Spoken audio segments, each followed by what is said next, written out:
All right, you are now recording. So that is show the art for the people at home.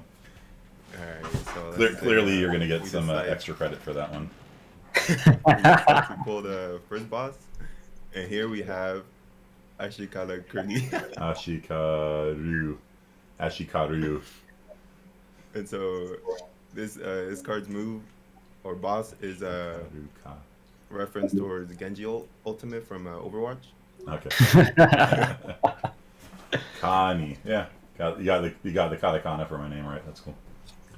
Yeah, so wait, how did you figure that out, Stephanie? Like, what made you want to do this design? For the cards? Yes.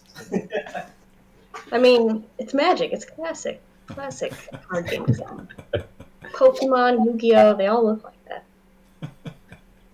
Amazing. It's fantastic. Yeah, so we're going to be trying to beat up the boss with all the equipment that we have. And each character has how much health do we have again, Brandon? We have like around 15 health, right? Was it 15? No. Or was it 20? I can't. Oh, no. Yeah, we cranked it up to 60, yes. Yeah, Because because balancing issues. Yeah, exactly. The bosses were too strong. Mostly Kearney. Yeah, mostly Kearney. And so, yeah, so... And so...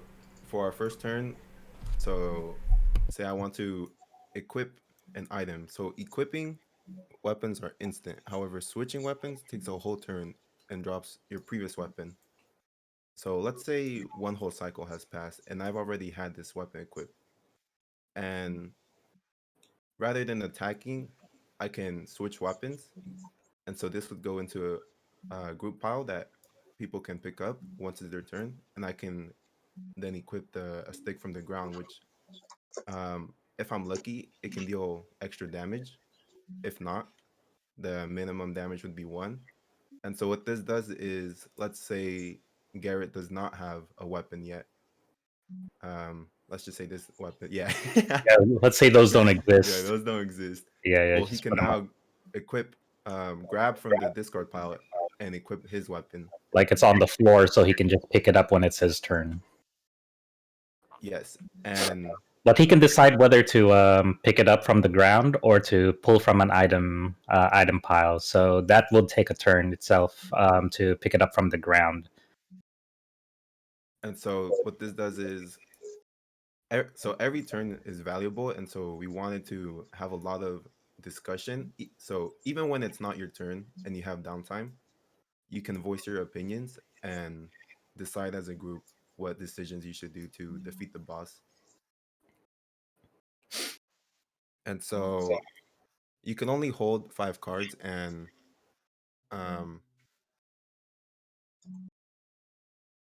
after each boss is defeated, is Stephanie still not in the... I tried inviting her. She's not popping in. It says like failed to connect or something. Okay. Yeah, so... And after we beat the boss, the main goal of the game is to beat at least 3 bosses in the arena run. So after you beat a boss, there'll be a break in between to where we can actually trade stuff that we gain from the boss. And also after we beat the boss, we get to pull 2 armor cards from the loot pile over here. Yeah, and so let's say... Yeah, we beat the boss and he's a dead meat. All right, there we go.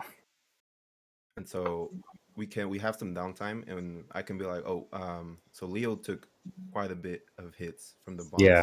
Because, well, let's put the boss back. So he only does 1 damage to 1 person unless unless the boss has a description or he does something else.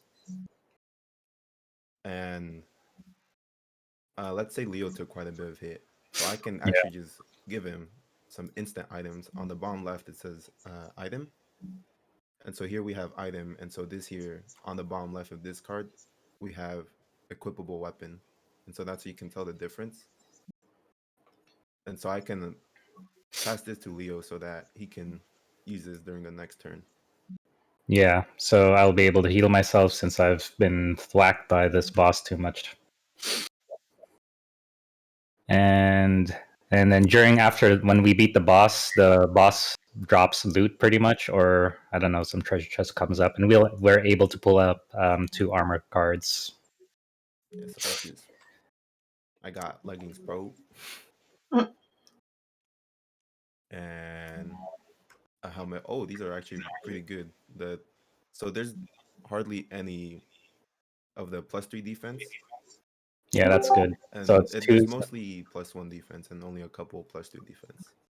So yeah, I only have a +1 and a +2 defense, and you have a +3. You actually got lucky. So yeah, so now that we're equipped, we can handle the harder bosses in the game. And so now, say we do the same thing. We Are the fight another bosses boss. amazing? Are the bosses sorted from like easiest to hardest? No, it's not Um, sorted. But um, since bosses do a lot of damage, it'll be very difficult in the beginning of the game. However, as you defeat the first boss, see how we have armor, it becomes easier. And so even though after the like first round we're lower on HP, um, we can have the armor to negate the damage. Yeah. yeah. So So our pull plan up to that second balance. the second boss card again. So that's Yeah, from there. when I was teaching Taekwondo at Martial Art Fresno, and so you got JT Harlan in the background there, and I think it's Sele in the scarf and Ashcraft. Ashcraft's butt center display. He's paying his respects. Yeah, It's for the incredible. Rap Dojo Master, yes. So anytime you deal damage, you take as much damage as you dealt. That's pretty brutal. Yes, and so you have more HP, a total of 69 HP. So instead of this card doing damage, um, Oh wait, I hear Tiffany, some echo. you're reverberating. You're echoing. Yeah, I was messing with my mind for a little bit.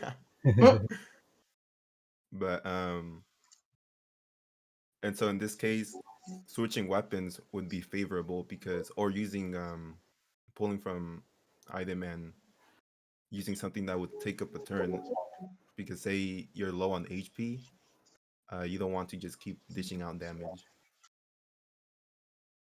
All right. So since this boss doesn't actually attack you, what stops the players from just drawing the entire deck?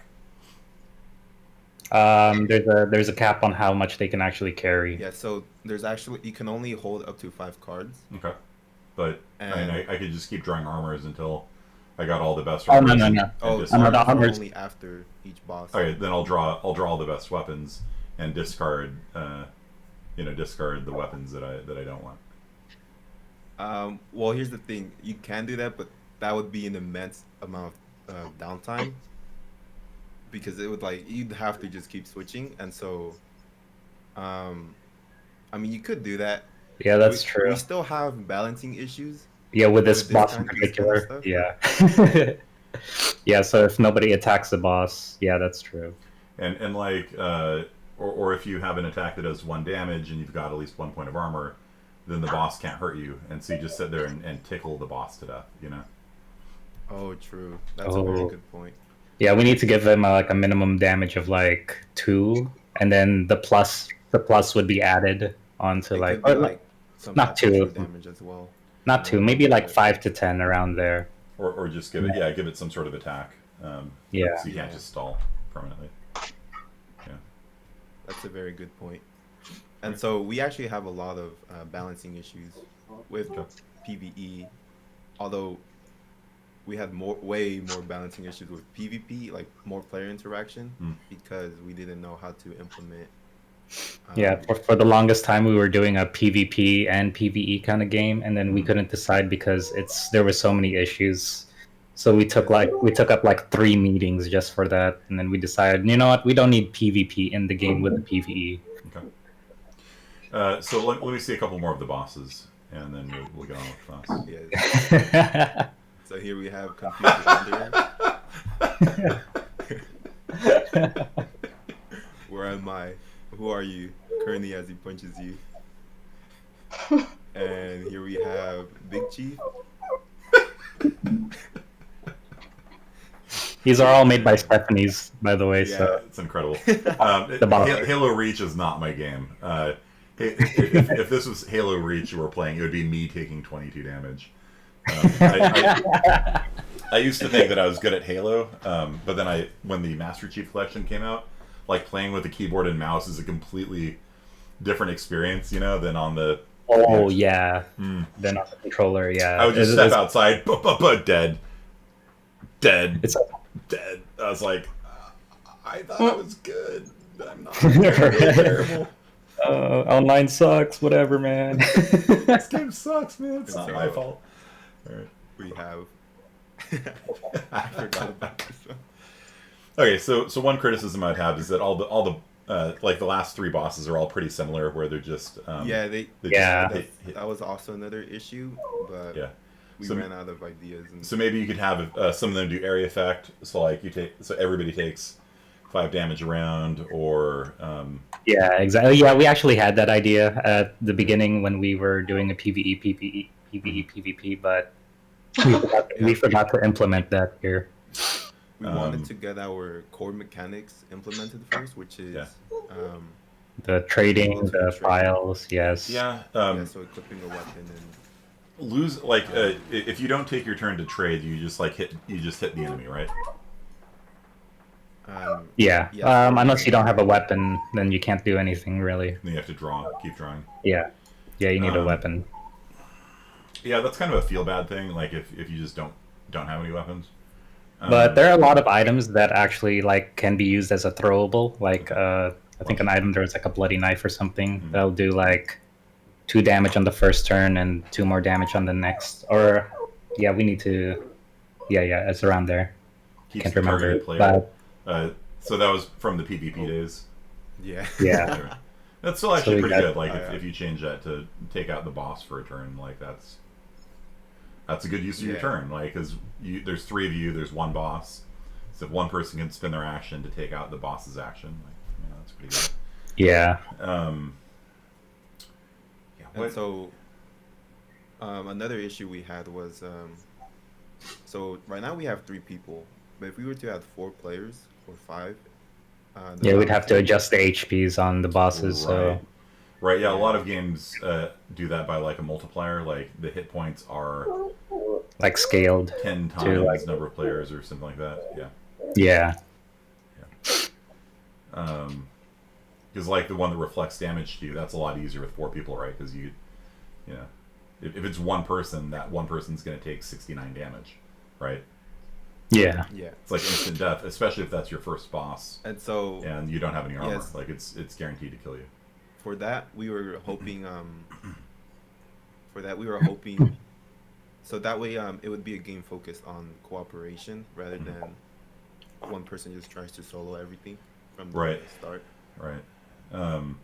Yeah, if you wanted to build in a PvP element, like maybe after you defeat the bosses, then you fight each other, but then that would radically change the How the cards play out. Yeah, I'm not giving you this item. It's a good item. I'm not going to give this to you. Yeah, another problem we had with implementing PvP was what if some people just get bad hands, or everyone just decides to focus one person. Yeah.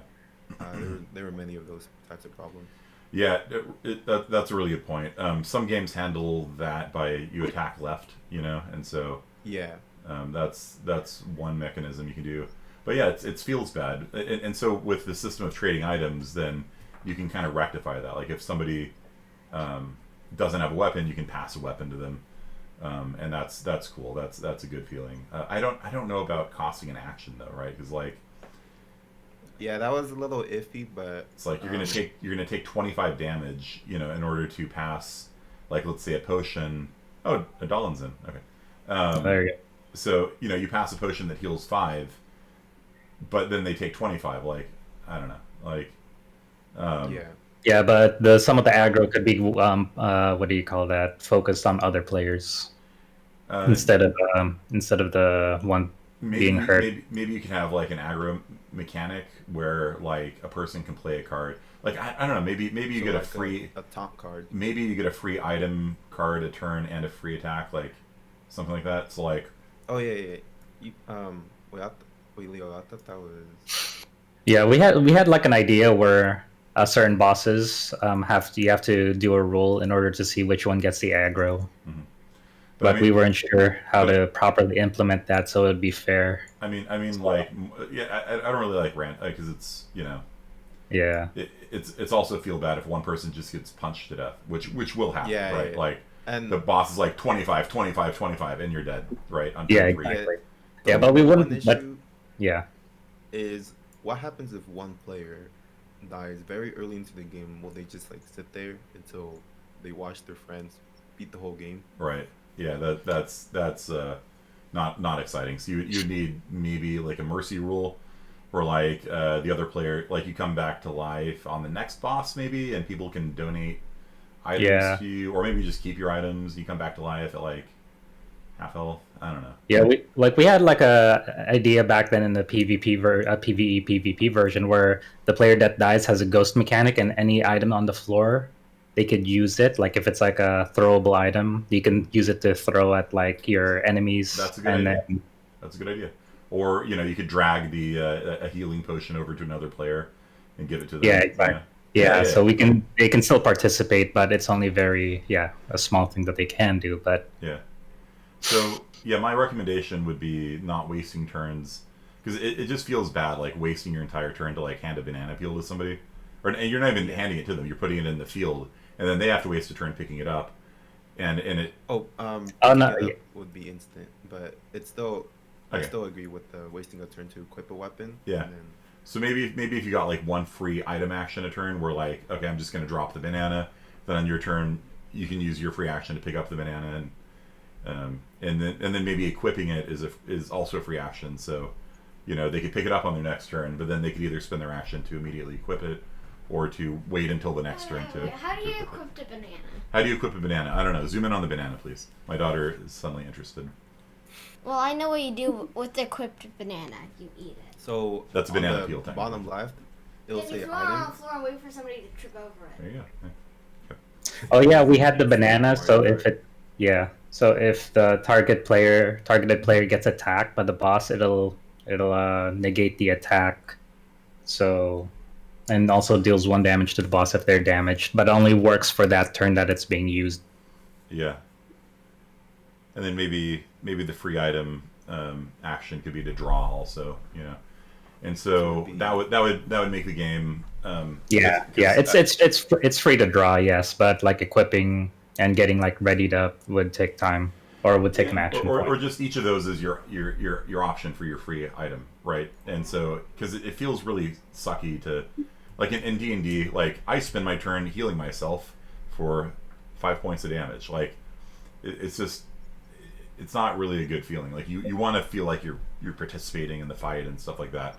And so whenever I look at games with my game designer lenses on, like there's a reason why in Dungeons and Dragons they've added swift action healing, right? Because clerics were rightly criticized for being very boring to play. What do you do on your turn? I cast Cure Light Wounds on my friend. What do you do next turn? I cast Cure, and you're not actually like you're helping win, right? But you're not really participating in the action. fight. Yeah. You're just running around healing your buddies that are taking damage. And oftentimes on the first turn of combat, clerics had nothing to do because their friends were damaged, and they're like, I delay, and so in 5th edition they added in swift action healing, so you could hit the bad guy and then swift action healing word your friend, right? And so clerics are more participatory in combat And- as a result of that. It's not a lot So of in healing, that- but Yeah. In that case, like the healing spells that they can use in the swift action, they're not necessarily very strong they're not healing very strong. spells as well. They're Yeah. not very strong. But if you want to do a more powerful heal, then you can spend your turn being like heal spell, boom, get 100 points of healing. Yeah. But like if somebody's unconscious, just a swift action heal will get them back on their feet. Because Dungeons and Dragons has the very weird mechanic that somebody at 1% life is fully functional and able to do as much damage as anybody. Yeah, whereas you're at 0 life, well, no, you're unconscious. And you're Yeah. It's like And tis die. but a flesh wound kind of deal. it's like after the Bismarck's been hit by the sinking of the Bismarck, the Brits hit it with like 450 shells, something like that, and it was still floating. you know, in D&D terms, like, nope, it's still functional. Take 500 damage, you know. And in real life, the thing was just like a floating wreck. You know, all of the turrets had been blown off of it. The superstructure was gone. It was still floating because the under armor hadn't been hit. But like in D&D, like there's a lot of games like that where you're just, you know, you're at full power until you're dead. And I'm not suggesting this for your game. It's just something I'm noting.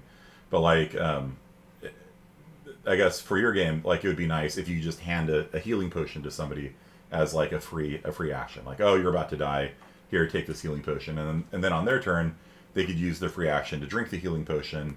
You know, get up to the level where they're not going to be killed with the next shot, and then still participate in combat. So, Yeah. that's just an idea I have. You don't have to implement it.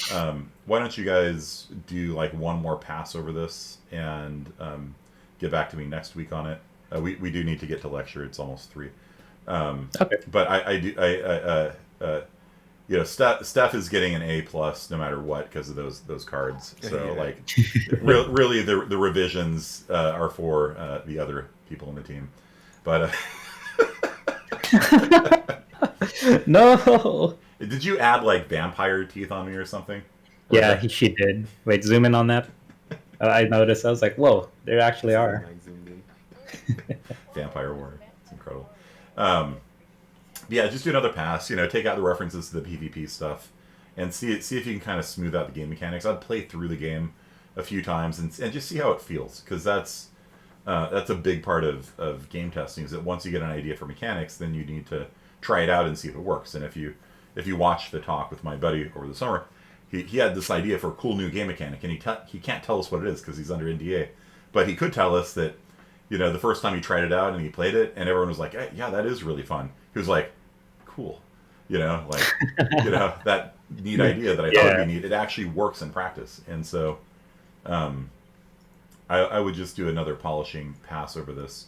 Pellegrino and your group, if you would like to take another shot at it as well.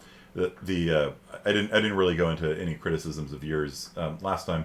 One thing I'm not a huge fan of is a linear map, but I think in your case it's fine because it's kind of a race. So, you know, that was something that occurred to me originally, but I kind of was like, yeah, it's kind of okay.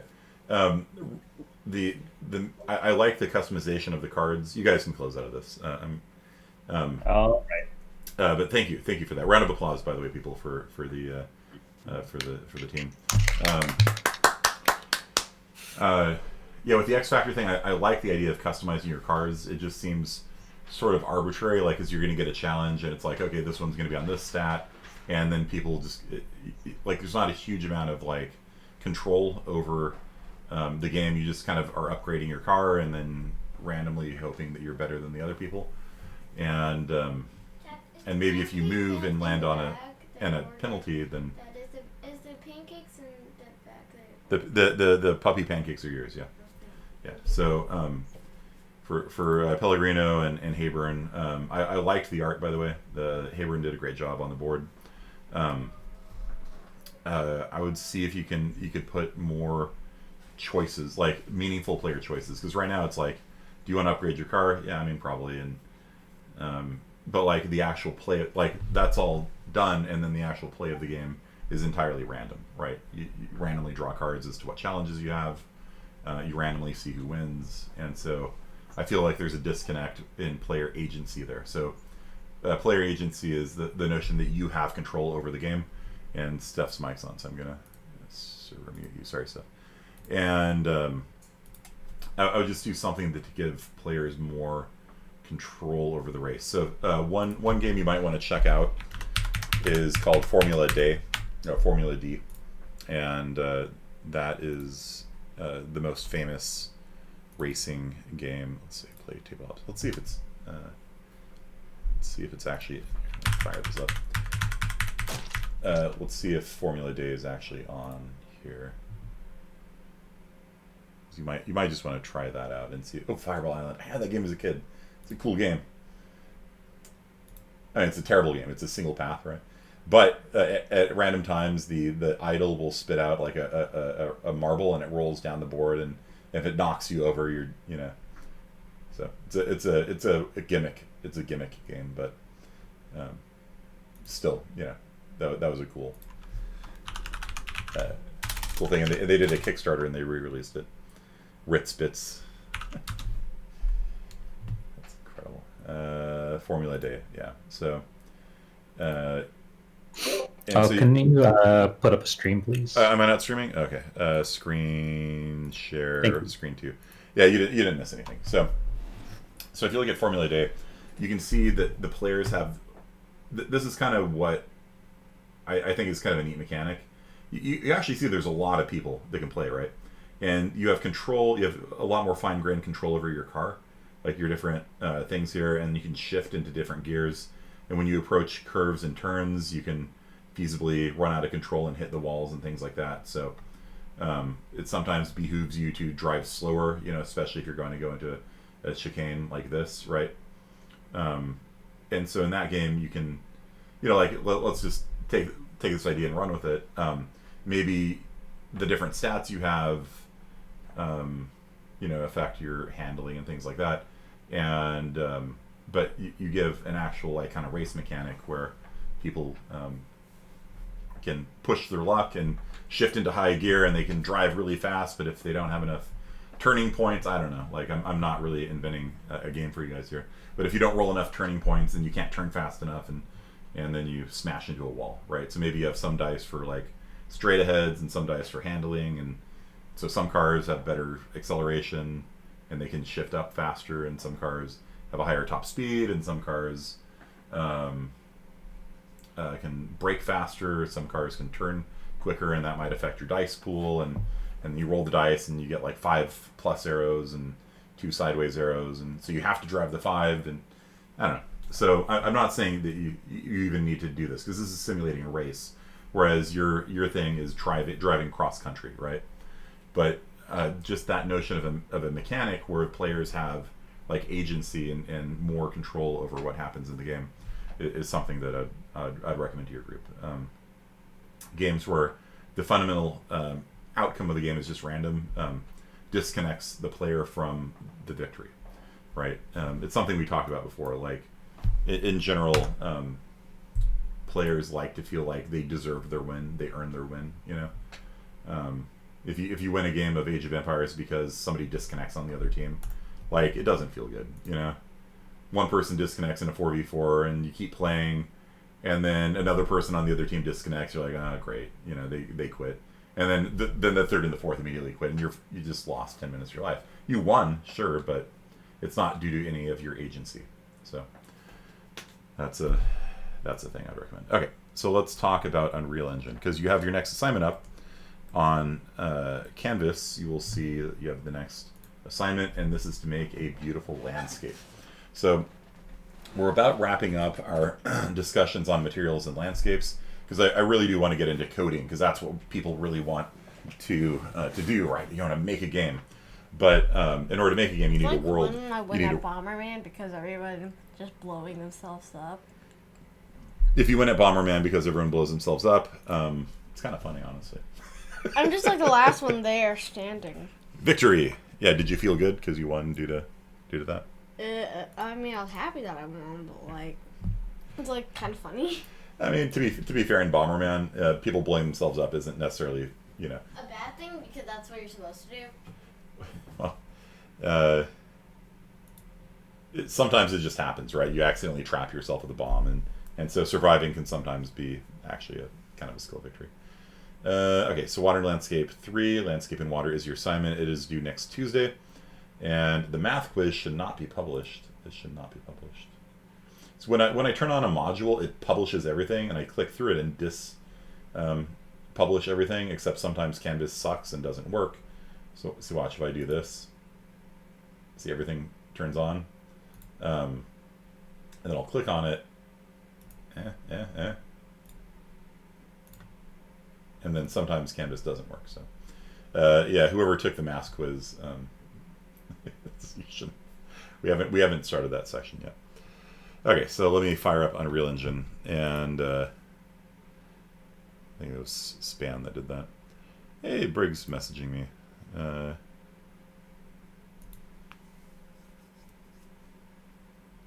Shit. I made a mistake on the midterm. All right. Whatever. Get to that later. Okay. So, Unreal Engine, spring 2021. Let's get that fired up. And so your job is to create a, let me open the thing here, landscape and water. So there's a couple different things you need to do to get this assignment working.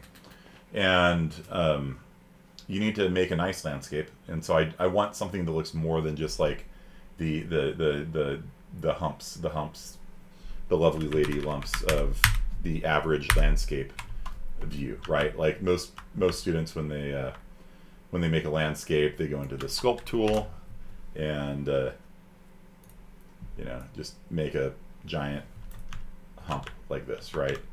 And that's not, you know, very nice looking, right? So if you're gonna make a landscape, make it more than just like featureless plastic blobby things. Ooh, what happened to the water? The water vanished.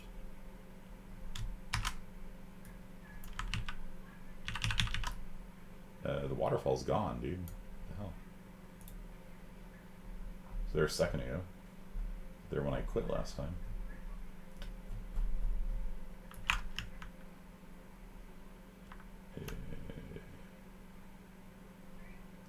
It's still clipping the landscape. Right? There it is. Okay. Well, thanks for helping me out, Unreal Engine. Okay. So, you might notice my landscape looks a little bit different from last time. You know, this water is still the same. I still have the post-process volume in here. But I lowered the intensity of the sun. And so this is kind of a minor point that's probably worth mentioning, is that you have to pay a lot of attention to lighting. And we did a very, very brief lecture on lighting, but lighting is very important for mood, right? So if you bring out a point light like that, you can add areas that are lighter, add areas that are darker. Spotlights can be used to highlight things. Like, you know, you can say I got the point light there, and I've still got the spotlight over here. I think that guy can move. Right. And anyway, so so lighting and mood is really important, and creating a good mood for your game is really important. And so you can see that my world here is switch into full screen view. You can see that the emotions of this world are now different. So what emotion am I trying to convey with this this landscape here? What do you guys think?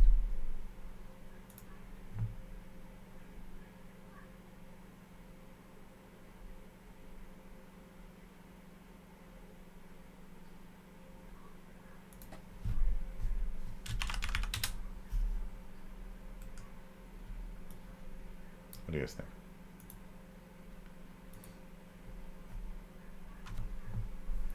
It's Formula D. Yeah. Okay. Mm-hmm.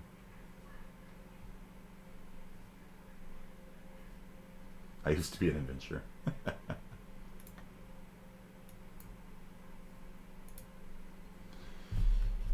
Yeah. So yeah, exactly. It's a lot more serious now, right? Like it's you know, maybe a little mysterious, maybe a little romantic with a capital R sense of the view. The you know, Victorians would climb mountains and look at the mist-filled valleys below. And in fact, if you look at it, the fog is actually in the valley. Do you guys see that? The fog actually is a low-lying fog that I created here. That, and the lighting needs to be rebuilt because I messed with the landscaping. All undoes. No, still wants to rebuild the lighting. Great, thank you, Unreal Engine. And so I actually moved the fog down in elevation. And so the exponential height fog can actually exist in a place. And so screen fog just will fog every pixel on the screen based on how far away it is. And this is actually a exponential height fog that's, I've got volumetric also turned on. And so this thing actually occupies a space in the world. And so the low level valleys are filled with fog. The heights you can see are not. Okay, and that also is to convey mood. And you can see I have messed with the landscaping here. Let's see if I can speed up a little bit. There we go, my flying. And so you can see like the sheer rock faces are now rock.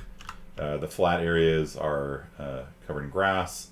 And then I've got kind of a brown area surrounding the grass, which is kind of realistic. I kind of need to spend more time on the materials. I'm not 100% happy with it, but it's a decent start.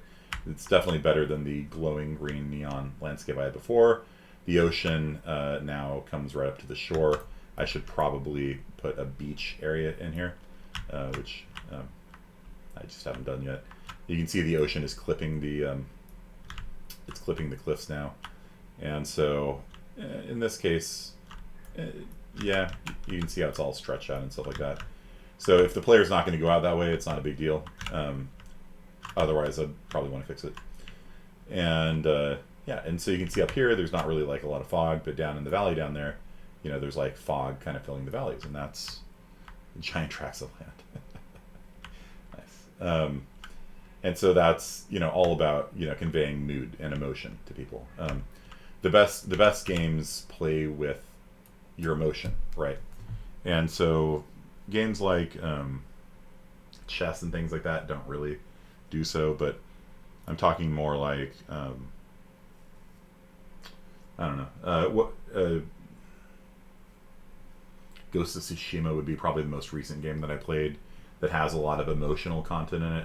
Have any of you guys played Ghost of Tsushima, or any other games that have like kind of yanked on your heartstrings a little bit? Some of the Final Fantasy series games are good at that. Some more than others.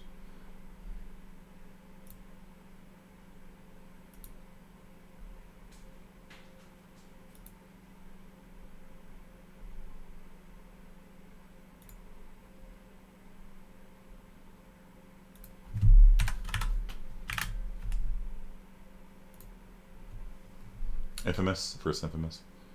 Valheim has a lot of different weathers. Yeah, it's a pretty important part of the game too. Like the weather actually has game mechanic impact. If it rains on your stuff, it reduces the health, right? And so you need to put a roof over pretty much everything except for walls, because most countries, they don't bother putting roofs over their walls, except Japan, because Japan, they believe it's you know, you need to have a roof over your wall in Japan. It's just they build these little. So,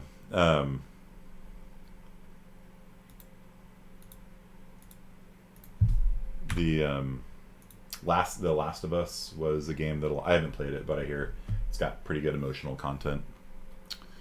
Yeah, Valheim is sometimes dark and foggy, other times bright and clear. Yeah, sometimes it snows on you. If you go into the mountain area, it can start snowing. And it has game mechanic impacts, right? Like at nighttime, you get cold, things like that. If it rains on you, you get wet, and then the cold is extra bad. So, anyone? No, nobody can. Other than Vacalar and Lave, nobody's got any games that have emotional content for you. Come on, this is a class. It's not a lecture. I mean, it's technically a lecture, but it's participatory. You know. Maybe I've gotten to the habit of just like teaching and not listening. Zelda? Which Zelda? The first Zelda? League of Legends can get you emotional. Crash Bandicoot had fog. Yeah, but there's more ways of conveying emotion than just fog. You're right. Like Valheim, you know, will have fog in it, but you know, Breath of the Wild had, you know, various weather effects that conveyed emotion. But you know, I'm just talking about emotion in games in general. You know, not just through lighting and stuff like that. So if I were to come here and click on the sun and tell me how the mood of the world changes.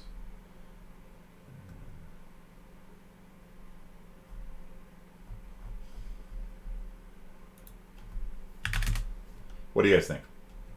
A little overexposed. What is the mood of the world now?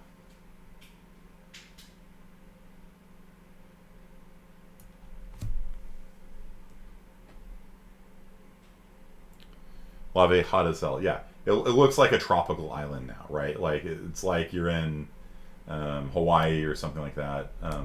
The landscape I'd probably modify because I made this cliff kind of like an arid environment, right, where there's some grass, and then there's areas where the grass is dying due to lack of water and maybe some dirt, and a lot of bare exposed cliffs. Like maybe Scotland was kind of one of the things I looked at. I also looked at Beiku Kosan, the holy mountain in Korea.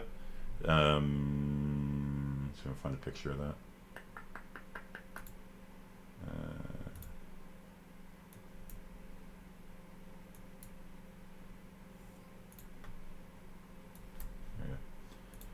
So like it's considered like the spiritual capital kind of Korea.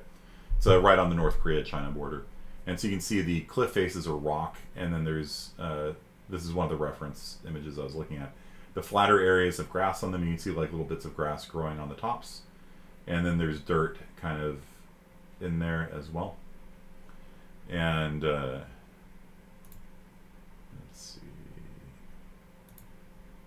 Right, this area here is very rock, just rock. You know, not a lot of grass, but on the flatter areas, you get a little bit of grass growing, and then you got trees and things like that. Okay. So, and I've been running through different tutorials on these things, seeing how other people do these kinds of things as well. Because there's always different approaches for doing things. So some people are using material functions, which I'm not going to show you guys. But it probably is a better way of doing it. And so, yeah, so Pokemon Vacation Island. Right. And so this looks like it's hot now, right? And if I were to take this down to like 1 lux, now it's like moody and mysterious. You know, and so the you know, amount of sunlight you have, you know, changes things. You can also change the angle of sunlight. Right, and you can change the. Let's see. Right. So that creates like almost a moonlight effect, right, on it. Right. So it's now like super gloomy and mysterious, with like just some of the faces visible in the moonlight. Undo. You can change the color so that it's like golden hour and things like that. And there's actually a starting template you can use that has day-night cycles in it, which let's see, save. I'm gonna have to rebuild lighting again. It's so annoying. And so the time of day thing here. Use Control L and mouse to move the sun around. Control L. And you can.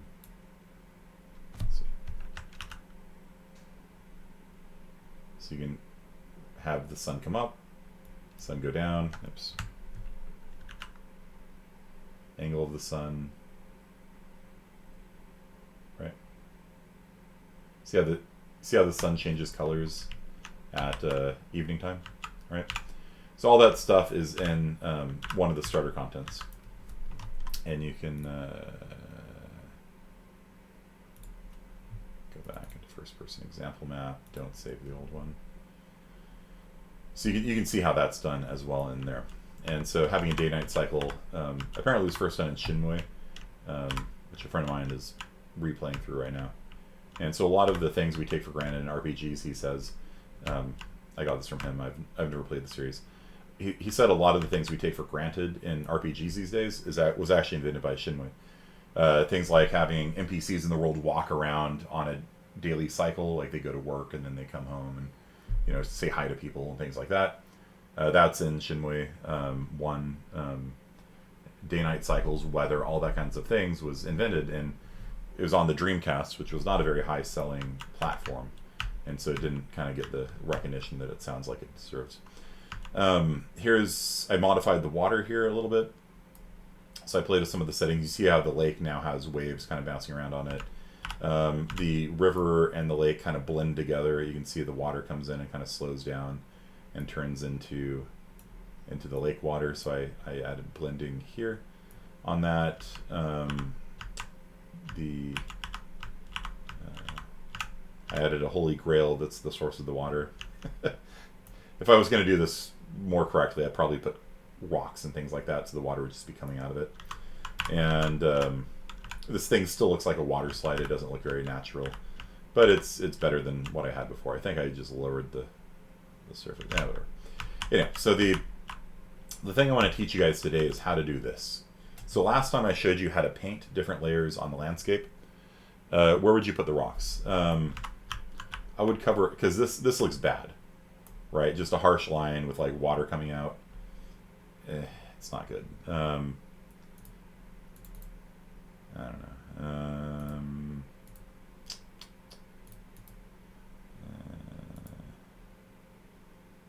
Starter content, props.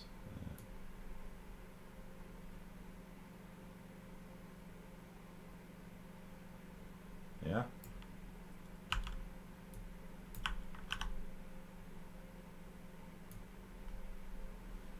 There you go. So, you know, I would kind of hide the fact that water's coming out with rocks and things like that. So I just, you know, assume that's a rock. I just put some clutter there, and I'd also kind of anytime you see a straight line like this, it's not natural, right? Nature doesn't like straight lines, and so you will see rivers like this. Oh yeah, in Japan you will see rivers like this. I call Japan the land of square waterfalls, because in Japan literally the waterfalls are like this, doop, and then they're flat and they go straight down the line, and then there's a square rectangle, and then the water goes down like this, and it's flat and it's square, because Japan has flood control on, I think, like 95% of all surface water in Japan is flood controlled, because, you know, for centuries they had problems with flooding. And so they have controlled most of their rivers. Their rivers are not natural, you know. They're lined with concrete, and there's barriers that stop sudden surges in water that'll slow down the surge downstream, and they'll have a series of these things. And so it's just a really weird thing. You're going through this, you know, antique, you know, old Edo period village, and then there's this stream through it that's like a square, and then there's a rectangular waterfall, and then it's flat, and then there's a rectangular waterfall, and it's just very unnatural looking. I have like literally dozens of photographs of Japanese waterfalls. They have a few, like the big scenic ones, like the Hegon waterfall. I think that's what it's called. Nikko. Like the big scenic one, Kegon, not Hegon. Like they leave those like you know, beautiful and, you know, wild and stuff like that. There's actually an elevator you can take down. It's kind of nice. It's a fun place to visit. Like Chuzenji is neat. This is a cool place to visit if you ever go to Japan. This was like the European embassies. They were built like the Italians and the Europeans had them up here. There's a holy shrine here. There's a volcano right here. There's a waterfall right here. The lake is like a mile deep or something. I don't know. And it's just a neat place to visit. Not a lot of people go there. It's kind of out of the way. So anyhow, so when you're making a game, you kind of want your things to look good, right? And so this looks very fake and artificial, right? Because we got a straight line here. And so what I would do is I'd probably obscure the edges a little bit. And you can see right here how the thing's just clipping through the landscape right here, which doesn't look good either. The lake is also very unnaturally shaped. This is not a natural looking lake. And so what I actually did over here is actually a little bit better. Let's ignore the bounding box under there. But do you see how the contours of the lake are actually, you know, more natural looking? And the reason why it looks better is because the water tool that I showed you last time, it actually clips the landscaping away. So it actually cuts away any landscaping. Like if you had a little hill here, then it just cuts it away, and there's an angle parameter on it. Fall off mode width. So you choose an angle, and then it cuts away all the landscaping at that angle out to the specified distance. And so if you set these things to 0, then then you get a natural contour, right? But now you don't have a river, and so now you have to go to the effort of like sculpting the. So I mean, do you see how that looks like a lot? Well, that's not great, but you know, it's not clipping the landscaping anymore, right? And so I would probably do that if I had more time, you know. Undo, thank you. There you go. And so I would actually sculpt the landscape, and then just have the water assets just interact naturally with the landscaping. Right now, it's this one actually looks better because it follows the contours of the landscape. Okay, so how do we do this? How do we make a landscape tool? Is it not possible to edit the landscape after using the water tool? You can edit it, but remember the river cuts away any landscaping that gets in its way. So if we come into the landscaping tool here and go to sculpt, I can raise this area up over here. Do you see whenever I get over the river, it doesn't do anything because it's actively cutting. You see that? Like I can sculpt and sculpt and sculpt and sculpt to my heart's content. And no matter what I do though, there's that angle coming up that it's clipping out to modes, select mode, click on you. And these edge settings control that kind of stuff, right? So out to, 10 meters, it's going to cut all the landscaping away. And if I were to delete this, you would see the landscape come back. The landscape's not actually gone. It's just being clipped kind of in real time by the river asset. And so if I was going to do this for realsies, I would actually sculpt the landscape to have the natural contours of a river on it. And then I would I'd put the river on it and do minimal clipping, if at all. Because this looks, having these straight lines like this just looks like you're in a water park, Like this, this doesn't happen in nature, right? It just does. It's not a good look. Square waterfall. Maybe in Japan. This could be a Japanese waterfall. Okay. Good question. All right. So the thing that we're going to talk about for the rest of class is how to do this. How do we make it so that there is grass and mud or dirt and granite or whatever that is? And do you see how they're kind of mixed together? I did not spray paint this. My landscape itself generated this. And so, like I said, I looked at some reference images. I looked at the Scottish Highlands, and I looked at Baekukosan in North Korea. And I was kind of using those as kind of my artistic inspiration for this material here. So let me just take you guys through it from scratch, maybe? Sure, why not? So let me save this any day now. Save it. And then I'll walk you guys through this because this is one of the things you have to do. So I'm gonna just do a 2-layer map, empty level, default. Sure, why not? Delete you. Go into the landscaping tool, and I am going to enable edit layers. I'll just hit create like that. And so that will generate a landscape with no texture on it. So if you don't have a texture, remember, it will be squares, right? Did it fall through the world? Is there a player start?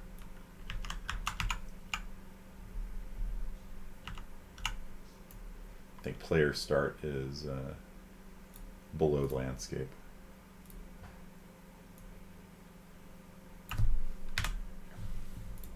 There we go. Okay, so here is our landscape. It's pretty boring, right? So we are going to make a material for this. So I'm going to call this one, I don't know, new material, and we're going to call this Smart Land. Okay, and maybe I'll come up here and sculpt. I'm going to put some hills and stuff on this. There we go. And so I'll have some steeper areas and some lower level areas, and again, it looks like just giant blocks of plastic and tofu. If I wanted to do this better looking, I could use some of those stamps that I bought, which are pretty cool. I like these things. Volcanoes, yeah. Let's do volcano. Why not? brush size 50,000, and ooh, that's too big. 10,000. All right. Bloop. Nope. Sculpt. Alpha channel. And so alpha channel means, you know, use the white parts to raise it. Don't raise the black parts. Okay, so let me make this a little bit bigger. 20,000. There we go. And click. Nope. Let me set the stamp. There we go. Click. And there we go. There's a volcano. There's a volcano. And there's a volcano. And then I can do craters.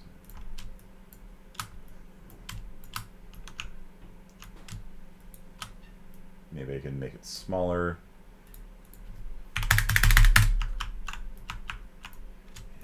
Lower it to make a caldera. That. Anyway, this isn't the lecture for today. The lecture is how do we make the material. So I'm going to go back over here. Now that I've got a little bit of landscaping, you can just use blobs of tofu to begin with, just to make sure that the material works. So smart land is going to be the landscape material. So I'm going to drag smart land onto the landscape material. And you'll see that it looks like this giant black and white nonsense. That's because I have not actually made the material yet. So we could start off by just doing, you know, the basics of, like, you know, just make a red material and attach that to color. If I can click, attach that to color and hit apply. It's going to compile the shaders, which might take a while. And there we go. So it's all like this neon red plastic ugly surface. Okay, cool. So we talked last time about how to have different layers and how to have them paintable and stuff like that. That was by using the landscape, right click please, landscape layer blend option. Okay, but I'm going to show you something new, which is called WAP, which stands for World Aligned Blend. WAP. Okay, and so with this, what this is going to do is WAP, not WAP. WAP is totally different. So WAP, World Aligned Blend. And so let's say we've got two different colors, and I'm just going to pick the most garish colors again because it demonstrates the thing. World Aligned Blend is the what the acronym stands for. And so let's say I want, I'm just going to use colors for now before I bring in like the rocks and the things like that. You can just use colors to just make it very easy, you know, maybe these are too similar. Let's do red and like a garish blue of some sort. Okay, so I can use this to preview which areas are going to get which textures. Okay, and so I'm going to lerp between the two of these things. Or I could just hold down L and click. And so I'm going to lerp between just red and periwinkle. And in reality, these would be different textures, right? Like my rock texture and things like that. And then I'm going to feed the alpha from this into here. And we need to promote these guys to parameters. So I could fill in a number here, but I'd rather have these things be parameters. And one really cool thing you can do is you can actually take a lot of things and actually convert them to parameters. So if you want color 1 and color 2 to be parameters, because, you know, no, because those are going to be textures eventually. But if you wanted them to be parameters, you just right-click on them and choose Convert to Parameter, and they become parameters. And you can do that for pins as well, input pins. So sharpness here, I'm going to promote to a parameter, and I'm going to just leave that as blend sharpness. And blend bias, I am going to promote to a parameter here as well. And yeah, sharpness I'll put at 25, and bias I'll put at like -10. Let's see how that works.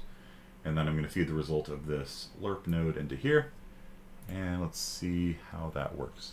What's bias? You should not be biased against people, Pellegrino.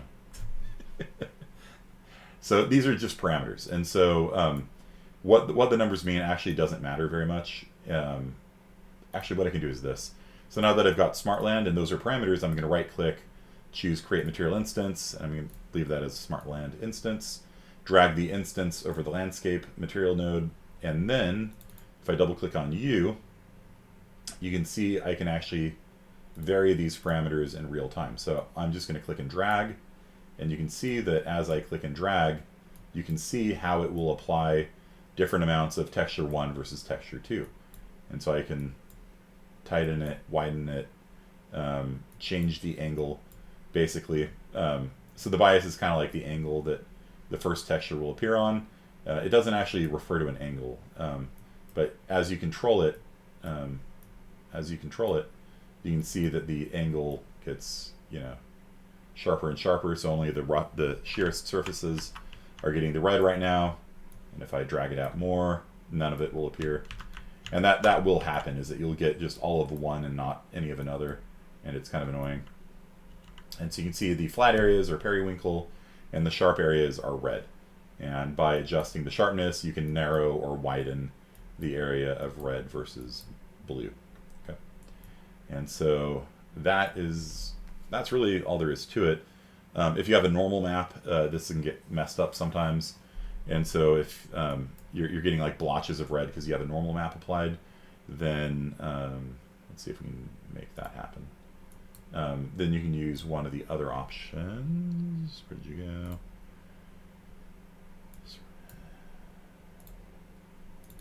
SmartLand. Okay. So let's just throw a normal map in. Texture parameter. Texture sample parameter 2D. There we go. Normal map. And we want to throw landscape texture coordinates.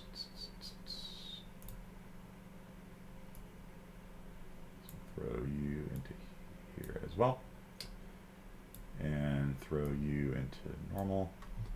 And change the normal map to _n. All the normal maps have _n in them, which makes it nice to find.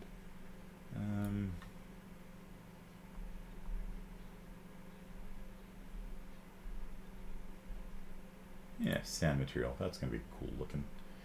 Okay, so I hit apply, recompile shaders,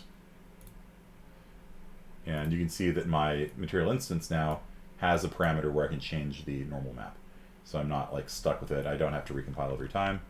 And if you come in here, you can see that there's like this sand pattern on it, right? And the problem that we're getting here, though, is that it actually uses the normal map to determine if it's flat or if it's angled. And so the top parts are getting blue and the angled parts are getting red. And it's kind of a cool look, but it's also probably not exactly what we were going for. You guys understand?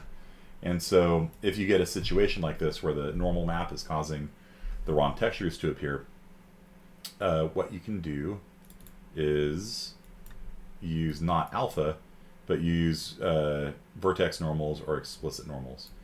And that will actually grab the triangle's normal rather than the normal of the pixel. And if you do that, then you see the color is even.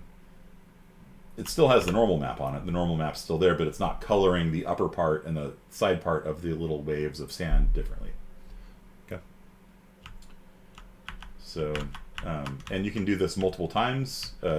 I have two different WABs in my code. So I lerp between grass and dirt is the first one, and then I lerp between the result of that and the rock. So if I wanted to put a third one in here, just kind of move this out of the way a little bit. I don't need the layer blend right now.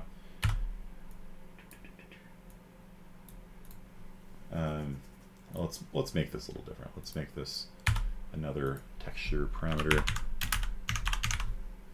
Texture sample parameter 2e. And this will be called texture 1.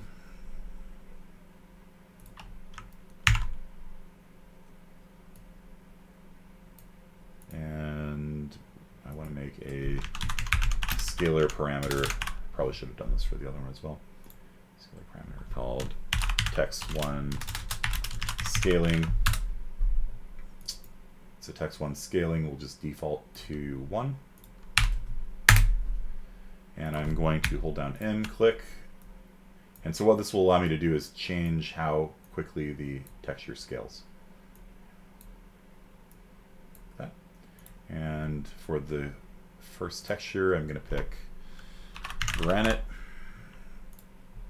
And for the second one, delete you, hook you up here. Control W duplicates all of that.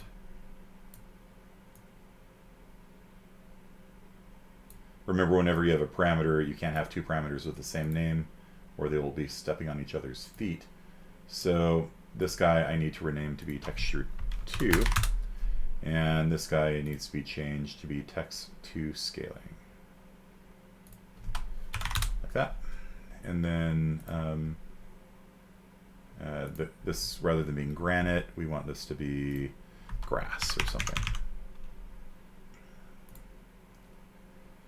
Okay, so with that in play, and I should probably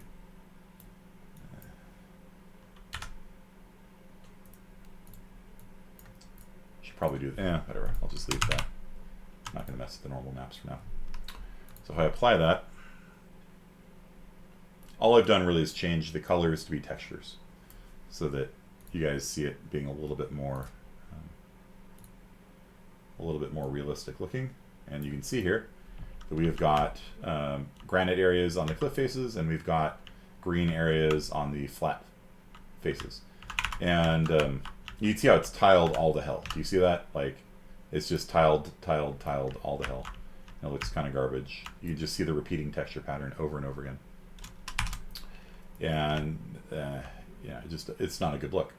And so I can come into the material instance down here, and I can override the texture 1 scaling and the texture 2 scaling, and I can do like 0.01, and maybe that's too big. 0.1, yeah, that looks decent.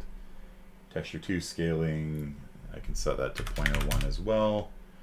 0.01, no, that's way ugly. 0.1, yeah, it's decent enough. 0.05 maybe, there we go. That kind of breaks it up so it doesn't look quite so tiley. And so now we've got a landscape with sheer cliff faces that are rock and flat areas that are grass. And by playing with the blend bias and the blend sharpness, I can control what angle is grass, what angle is rock, and how wide the rock area is. Each choice I see with parameter doesn't look like that. What did you type to get the parameter box? Good question. So save view. I do need to save this map, don't I? Okay, so save current. And I'm going to call this Smart Land Map. It's the name of my new country, Smartland. Only smart people can go there. My daughter's Animal Crossing kingdom is called Cute Land. Cute Land. And she started the game. My wife was like really into Animal Crossing, and my wife didn't get to name the country because my daughter got into it first and named it, so it's permanently Cute Land. This little happy face is the flag. All right, so you guys with me on this? So we got yeah, so a scalar parameter. So there's kind of three parameters that I mostly work with. There's scalar parameter, which is just a single number. A scalar means just one number. It's a math people love coming up with complicated terminology for things that are just like a number. It's a number. It's an int or a float, really. It's a number. You know, a scalar is just a number, and a vector just means more than one number. Yeah. That's all a vector means. It's a 1D array is a vector. And so I use vector parameters for colors, for example.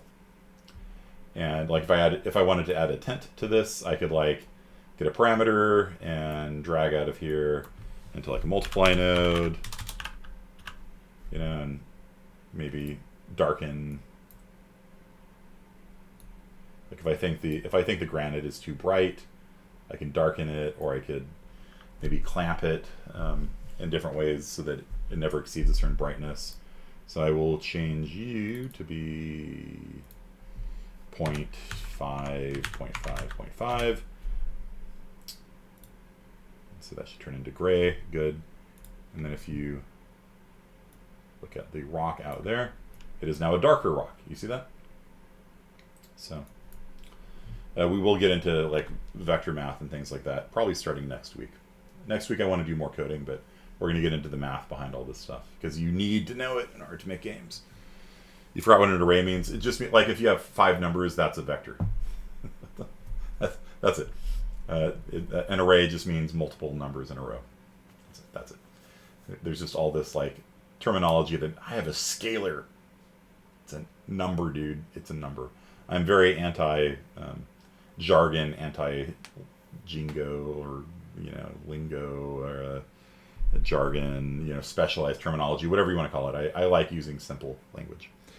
We're gonna do math before the coding. Nah, probably we'll do a little bit of coding first, and we'll get into the math. They kind of go hand in hand. As you need it, I teach it. Jingo Largan. Yeah, that'd be a good name for an anime. Jingo Largan. Yeah. So anyway, so you can play with this kind of stuff as much as you want. There's clamping and there's all these options over here that you can play with some other time. That's not really our point for today. I want to make a third texture. So I'm gonna just take this chunk here and I guess I'll just duplicate it again. I need to find a spot for it though. Over here, I guess.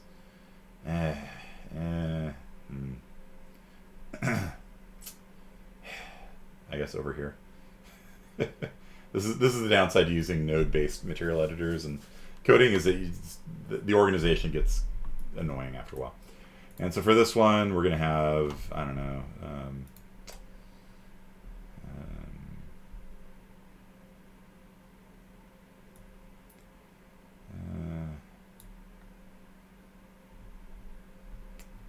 I don't know what suits my fancy right now. Yeah, wood. Why not? It's going to look garbage, but it'll be funny. And so I have to change the name of this parameter. Again, you have to change the name of the parameter because why not? I just changed this guy to be wood as well. So let me hit undo. If you have the same parameter with the same name, it's the same parameter with the same name. So make sure you change the name. This is what got me last time, if you remember. Copying and pasting is... anytime you copy and paste something, there should be that moment of like, okay, now what do I need to change? So now that I've changed the name of it, now I can change you to be not grass, and I can change you to be gravel, maybe gravel. Gravel. Yeah, okay, we got gravel textures. Yeah, I'll use you, why not? And then we're going to need to lerp between the results of this and the new guy. And so I'm going to pull out from here. And that's going to go into a new lerp node. Ln click. So you are going to be B probably. And you're going to be A probably. And then I'm just going to duplicate you again. Control W duplicates. And I need to find a spot for this. And then you get to be blend sharpness 2. And you get to be blend bias 2, and you get to be blend sharpness 1, and you get to be blend bias 1. If you guys have any questions about what I'm doing, please ask. I'm just renaming parameters right now. So WAB is roll the line blend here, and I am going to pull from you out to here and pull you into here. And what you're going to see is that it's probably not going to work immediately because you now have 2 sets of parameters. You got 2 different biases, 2 different sharpnesses, and so we'll come back into our instance of this in a second. Oh, it actually worked. Look at you. Just right off the bat. Look at that. So, but the grass is not grass. Like grass should be on top, right? And so I could actually just override that, I guess. So the texture 1 I can make as grass. Dried grass. Oh, that's cool. Make dried grass. Why not? Actually, no. Texture 3. Yeah, texture 3 will make dried grass. Sure. Why not? And then for texture 2, we can make that. Just made it bright yellow so I could see where it was. Let's make that rock, maybe some sort. Smooth granite. Okay. And then for texture 3, that's the darkened one. We can make you moss. Yeah, now that should be the granite. Okay.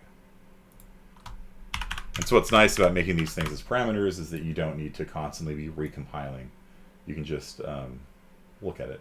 And so I've actually got granite, and then I've got dark granite. And I made the dark granite by just darkening the granite by 50%. And so this is kind of a very arid land here. The dried grass is a little bit too big for my taste. There's too much brown, especially if it's that arid. You wouldn't have that much grass, you know what I mean? So I could change you to be slate. We just have 3 different rock textures. How about that? All right. Let's check you out. Ah, I fell through the world again. Player start. If you double click on something in the world outliner, it'll zoom you to it. And so player start is just going to be up if I can grab it. There we go.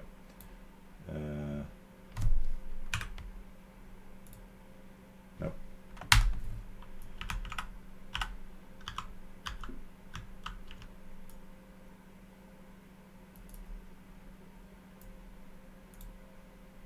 There we go.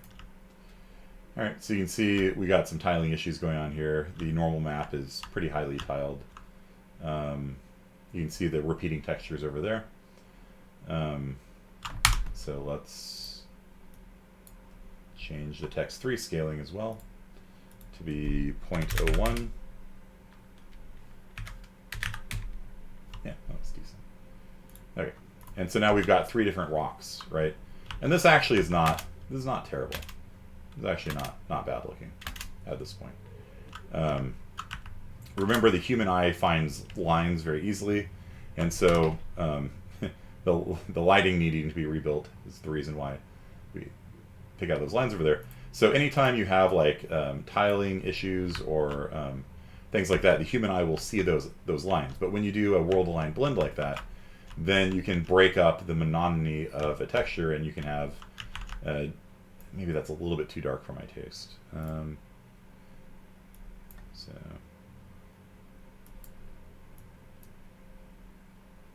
So that param, let's call it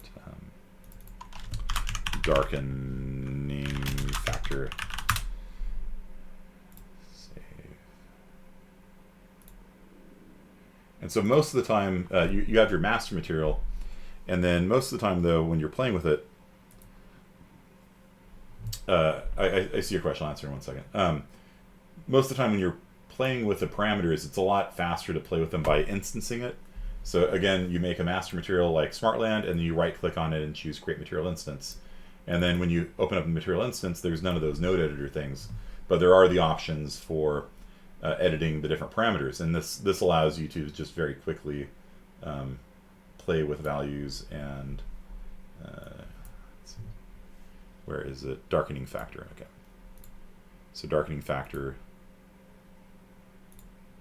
You know, I made it pink. Right?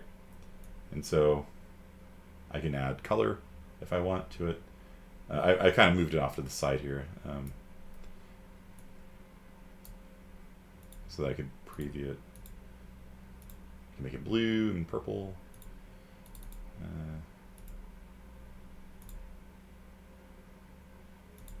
So you can just kind of play with it until you kind of get to a number that kind of looks good. Yeah, it's a lot more subtle, right? Maybe a little bit darker.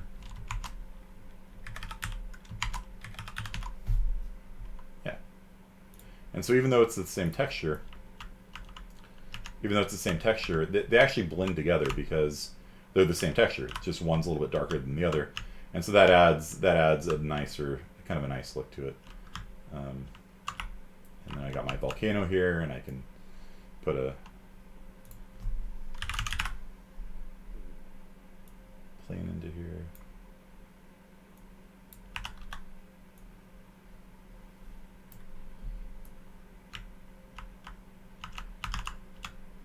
I can fill this with lava, liquid hot magma.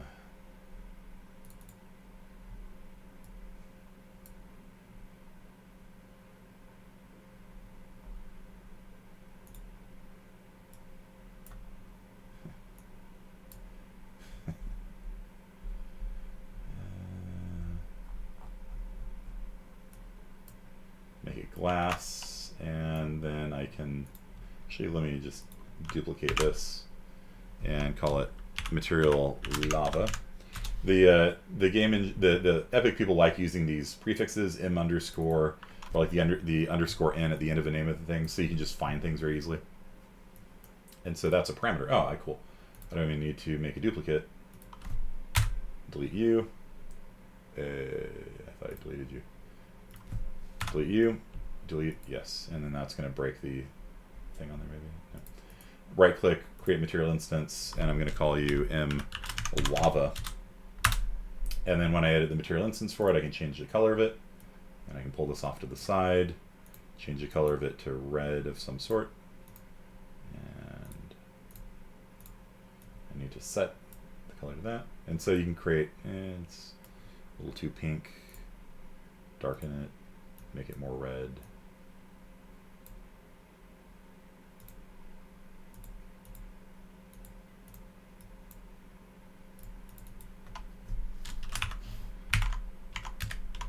Pure red, 0.8.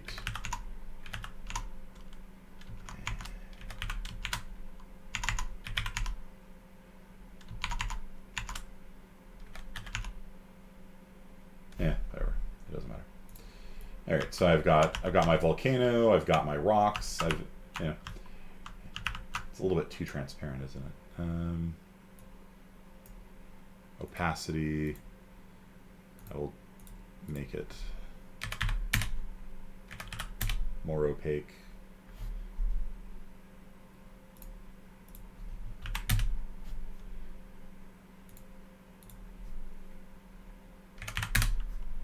And so I'm going to turning down the roughness so it's not as shiny as it was before. See how it's not shining light on it now?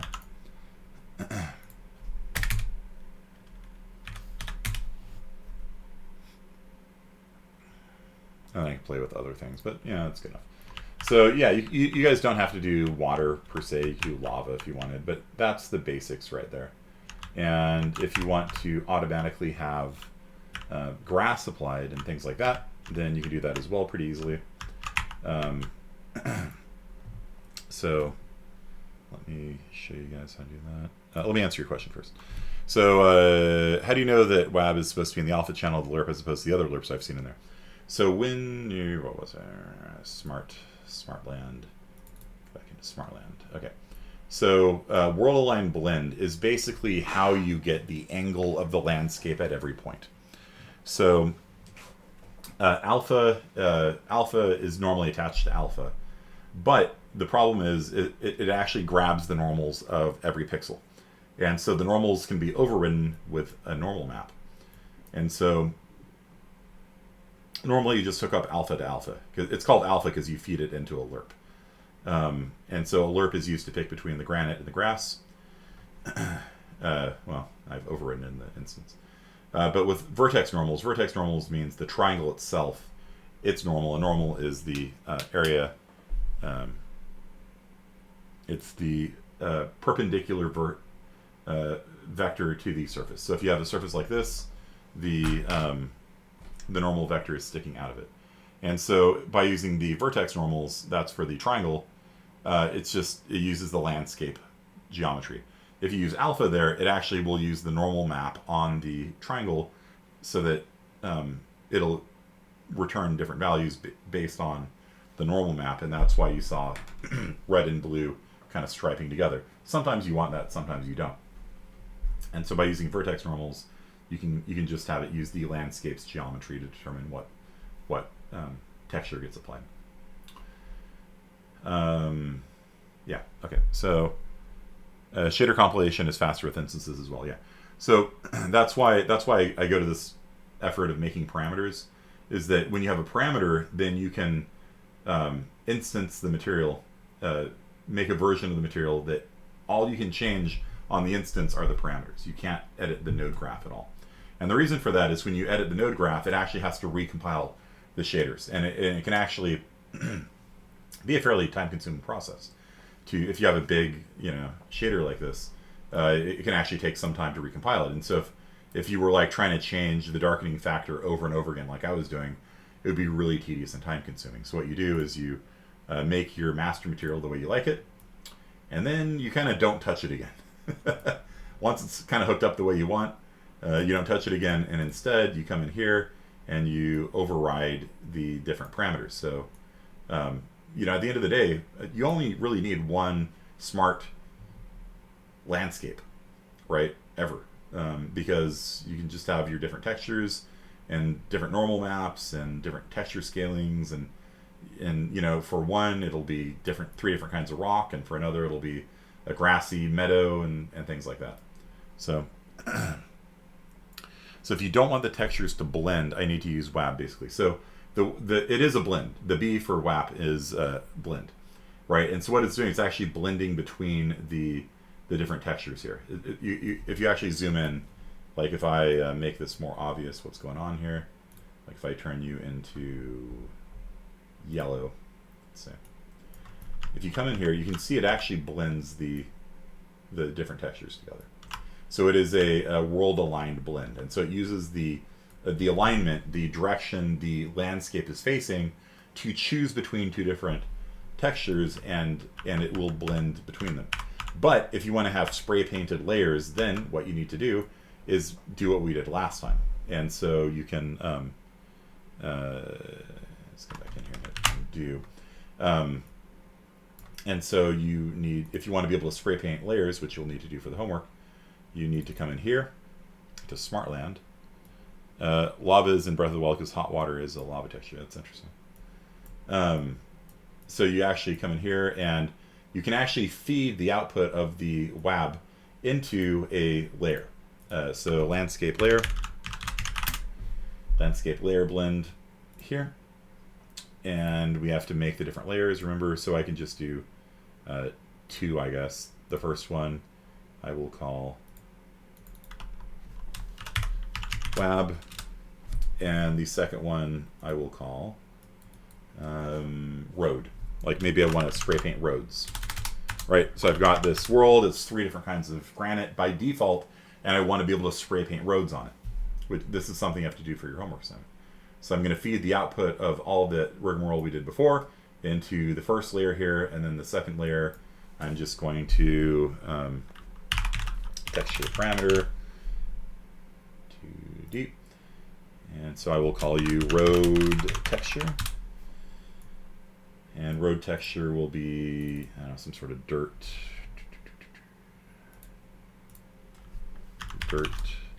screen dirt, no, gravel.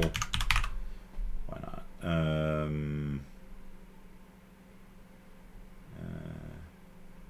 I guess. Okay. I'm running out of room in here, so I need to. I like being able to edit the scaling on the fly, so I'm just gonna bring you over here. Running out of room. Make room. Make way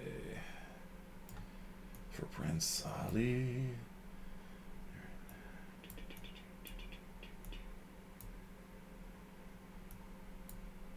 And so this one will be called road texture scaling. And so this will allow me to paint roads onto the world. Oh, I need to hook this up too. So I can paint roads onto the landscape. And so I hit apply, and I hit save, and I hit close. And you'll notice the landscape's all broken now. So you need to go into the landscape editor, and you can see target layers. Where are you? Paint layers. So doing the thing again where it's not showing the different layers again.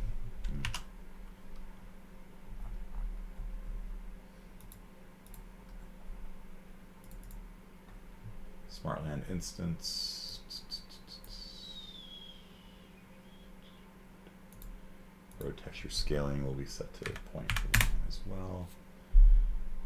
Normal map, road texture.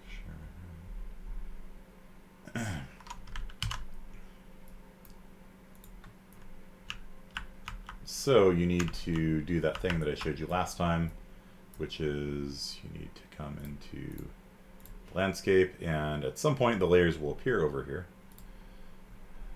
They're not appearing. Unselect everything. Yep.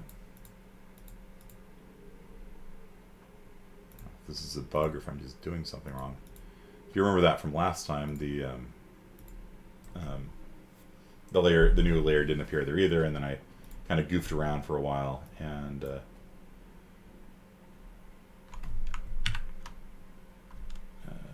then it appeared. So let me select the landscape again, maybe.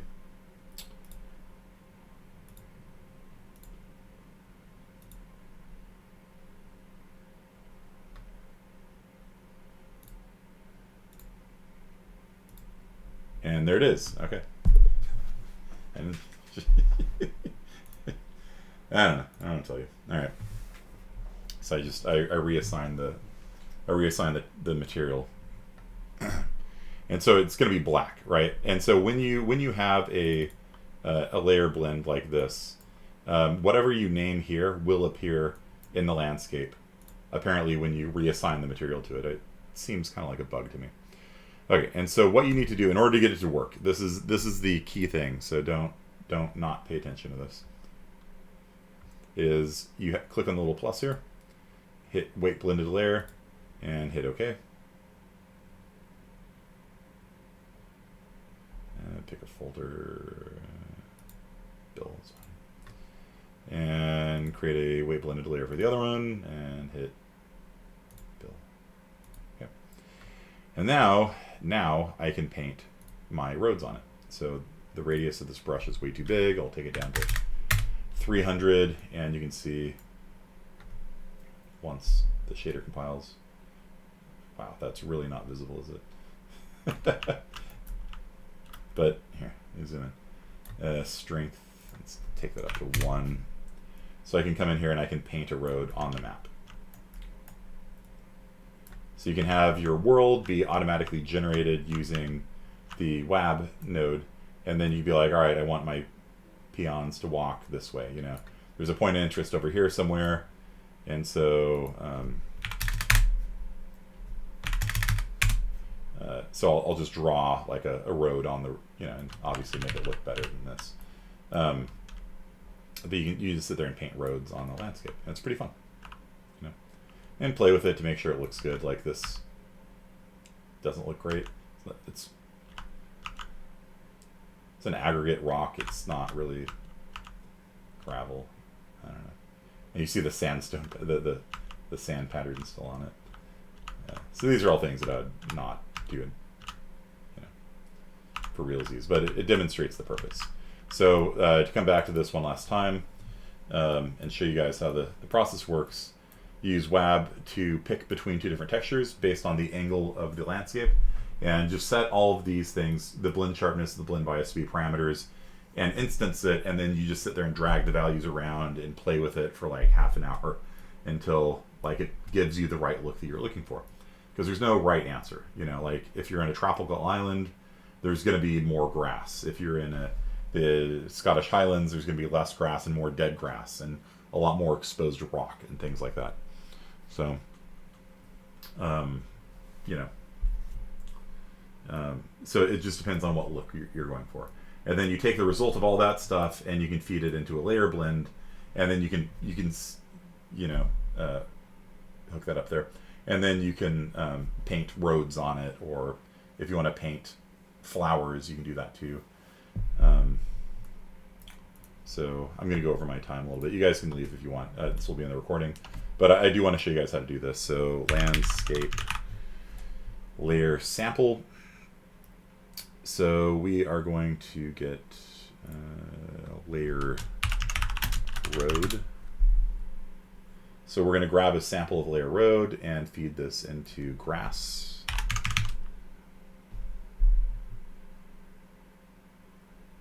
That. And so what this will do is this will apply grass anywhere there's a road. So maybe I don't want this to be like a road anymore. Maybe it's a grass road. So let me turn this into dried grass. Yeah, why not? We're doing like an arid, rocky thing here. And so anywhere that the world has the road spray painted on it, it will call this grass node, and it will populate the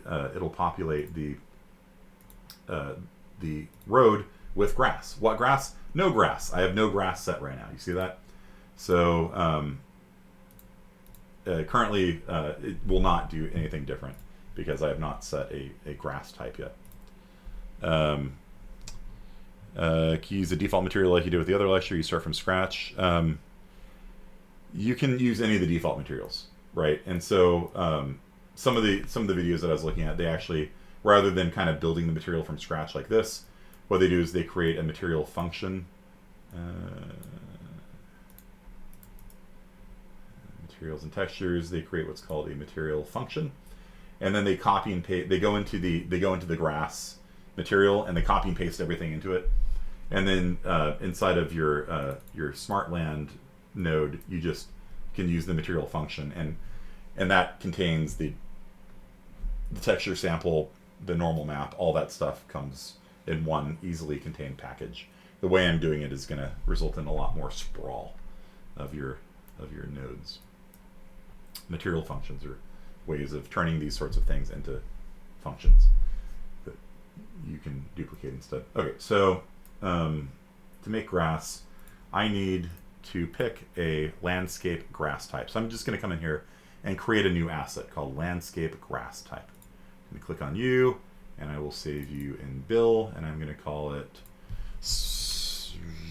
road grass. It's probably not really a road now, but whatever. I'm going to call it road grass, and road grass now exists. If I click on the magnifying glass here, in the content browser, it will highlight it for you. And also, by the way, I don't know if I told you guys this before, if you use the left arrow, if you select something here and then left arrow it, it will set it here. So you can. So I normally just drag it over from the content browser, or I just search for it by name. But this is a third way. Oops. What did I do? That's a third way that you can select something. So you select it in the content browser and then click on the arrow there. And so now if I come over to, if I were to select all the nodes at once and copy paste, does it behave the same way on a new material? Yeah, you should be able to do that. So you could probably go into the grass node and just grab all of the nodes inside of the grass node and copy and paste them all over. The trouble is you're going to have like 9 million. You're going to have like 9 million things, and so like the better way of doing it is to make a material function called like a grass function conjunction junction. What's your function? And so the guy that I was watching last night did. I can't see it. I'll just move that out of the way. Materials. Search for grass. Double click on grass, and then he is going to kind of select everything here except for the final node. Copy, go into the grass function, paste, and then my thing freezes now. Control C, Control V, and then it's called make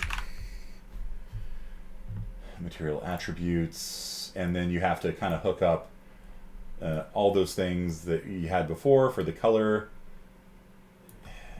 this is why I didn't do it. I didn't want to have to teach this, but good question. So this is the result of the color, or what's also called albedo sometimes. And so you take the result of the normal map here, and the result of the normal map comes into here. And anyhow, so the point is that once you do this, you can just drag that material function into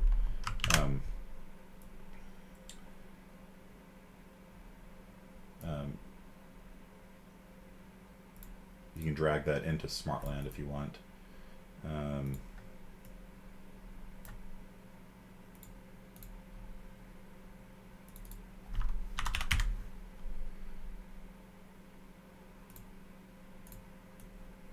Like that. And then that is the whole grass material in one spot. Instead of having all this kind of garbage, right, you can just pull this out here and type break.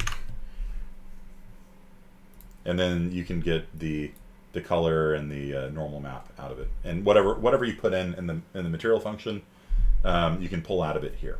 And it just kind of helps you organize your nodes a little bit more. So rather than having all of the grass nodes here in my landscape where they don't really belong, you can kind of wrap them up in a function and then pull out the stuff you need. So that's probably the better way of doing it than what I'm doing. Steve Gross. Okay, left arrow on the keyboard. Yeah, let me show you how to make grass real fast, and we'll call it a day. So I've made this road grass thing here. So I'm gonna come back in here and find road grass, which is you. And road grass has how many different varieties of grass? Let's make 3 different varieties of grass. Bloop. Okay.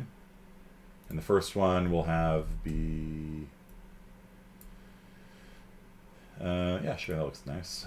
I'll pick that flower, and then for the second one, and the density I will turn down way much, to 10. And then you can edit all those things we talked about before with foliage settings.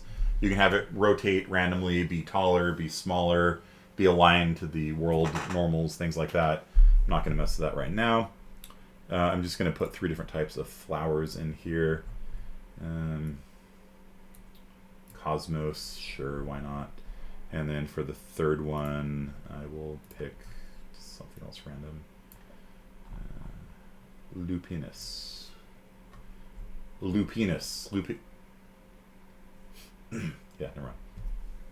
So, Lupinus, I will give, it's not lupus. I will give that a density of 20, and Cosmos, I will give a density of 5. And so there will be twice as many, because I gave a density of 10 to Tagates.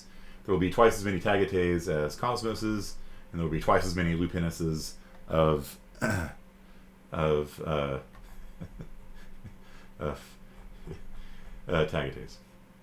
Okay, so I'm going to save that, and then when I come out into the world,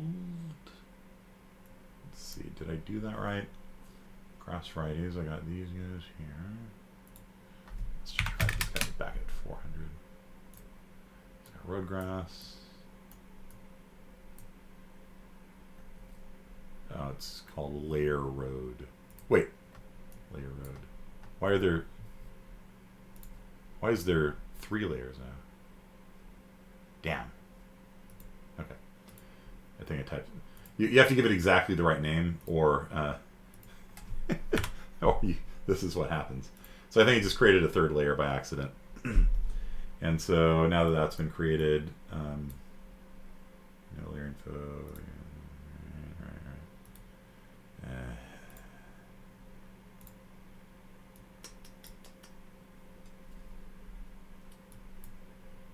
Smartland. Layer road. Oh, shit. Sample road, maybe. Let's try that.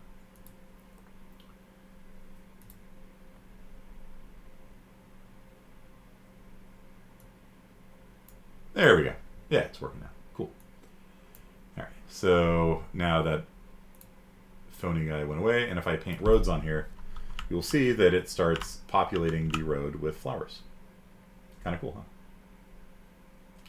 And so just depending on whatever density you want is how many flowers you will get on those areas. The snowy and rocky areas have no flowers, and the areas where I put flowers have flowers. And so you can see that the purple ones are kind of rare. There's one purple one there.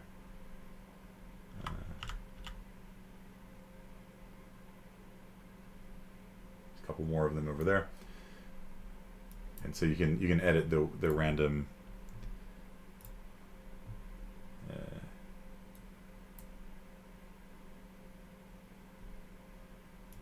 I don't like the dirt. I don't like the dirt. Come here and go to Smartland instance. That, look at the preview, it's still black. Fantastic. Okay, so the road texture I'm going to turn into just regular grass, maybe. Not dried grass, cut grass. Just a nice bright green. Sure, let's go with you. There you go. That looks a lot more pleasant. Okay. And then for the road grass, I'm going to... So you see how there's a lot of these because I upped the density. So you, I will make 400 also, and you, I will make 400 also. Get a lot more lupinuses in there. And everything's saved. And then if we come in here and go into just play 11, play. So you can see that it generates a lot of foliage. Probably too much. Right? But it does look kind of cool. It does look kind of cool.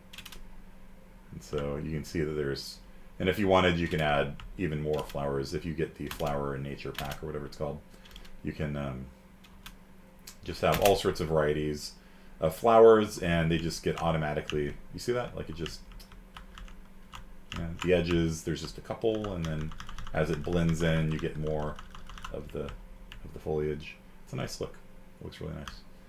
Just don't put all 180 of them into the into the foliage layer. That caused my poor 2080 Ti to start crying. With 3 flowers, it's actually, it's not too bad. And the white colors of the lupinus looks just like the color of the rock, which is kind of a cool effect. Yeah. So, way easier than spray painting flowers everywhere. Yeah, exactly. And you can just spray paint areas that you want to have flowers appear, which is nice, using the landscape tool now, right? So if you want to have a meadow, then you can switch into spray paint mode, and I am going to spray paint some meadows, which is unfortunately still called road. So I can spray paint some meadows in here. It's nice and green now, and then when I finish, bloop, flowers. Flowers everywhere. Isn't that cool? Isn't that neat? I think it's neat. I think it's a cool feature. And so you just have certain types of your layers on your landscape have certain types of flowers on them, and so you can have forested areas and meadowy areas and muddy areas that have mud plants on them. And it's just real easy, actually. Seems more complicated than spray painting, sure. And there is a time and a place for that, right? So the foliage tool, like if you want to add some flowers up here, like to the volcano, right? Then you can still do that, but the whole point of this is to let's see what other kinds of lupinus we have. Ooh, purple one. That's nice. We'll drag that up there and drag that up there. Yeah, we'll just do all the different kinds of lupinuses. There we go. And we can just spray paint them. And so now we can just add, we can call this lupinus volcano. Right? And so, yeah, it's just got all the different types of flowers on it, and they only grow in this one place around the volcano. Right? I still don't like the color of that. But the whole point of this thing that we did here is that you can have your landscape automatically, you know, do this kind of stuff for you. And so when you want to make a landscape, let me save this and wrap up. Open level, first person example map, save everything. When I come back in here, this, you know, I didn't hand do any of this stuff, right? Like the cliff areas are granite, the intermediate areas are kind of mud or dead grass, and then the flat areas are grass. And so I didn't have to hand create any of this stuff, right? And this looks way, way better than just having, you know, spray painting, you know, different textures on things. Like this would just be a complete pain in the ass to try and spray paint, you know what I mean?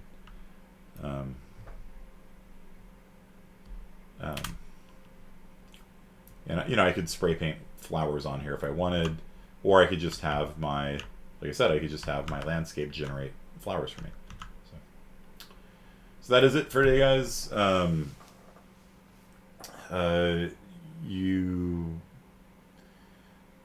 your next homework assignment due Tuesday, you're gonna have to make a nice water and landscape. You're gonna have to do auto materials like this, and you're gonna have to have some sort of, like what I just showed you there, like maybe you just spray paint a road or a meadow area, and then flowers grow from that meadow area. It's a little bit more involved getting the auto generator to generate flowers in different places. So I'm not going to make you guys do that necessarily. If you want to, you can do it. But basically, like what I just went through today, do that. And in combined with what I did on Tuesday, adding water features. So there's a lot of options on the water features. In terms of water size and turbulence and things like that, but just make it look nice. Screenshot it, post it on the channel, and that's basically going to be wrapping up our landscaping and materials section of this class. We're gonna be getting into actually making games next. Now that you know how to kind of make a nice looking world for it. Okay. You still need to show your board game? All right, sure. I'll take a look at it. But that is it for you guys. I'll turn off the recording now, and I'll hang out with Rivera and his board game in after class. Okay. Thank you, Steph. Again, fantastic job with the magic cards. I don't think I've laughed that hard in quite a while. So, good job. All right. See you guys.